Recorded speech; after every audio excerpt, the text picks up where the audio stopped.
কথায় কথায় মাথা গরম করে চিৎকার করবেন না, রাগকে নিয়ন্ত্রণ করুন।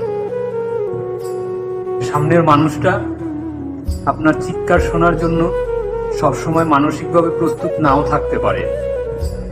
রাগ মানুষের ঈমানকে নষ্ট করে দেয়। আপনি যদি ক্রমাগত সর্বদা বিরক্ত হন, সামান্য বিষয়ে অভিযোগ করেন, সহনশীলতা কম হয় এবং আপনার আশেপাশের মানুষের প্রতি সহজেই বিরক্ত হন, তবে সাবধান হন। এগুলো দুর্বল ঈমানের লক্ষণ। ধৈর্য ও সহনশীলতা একজন মুমিনের বৈশিষ্ট্য।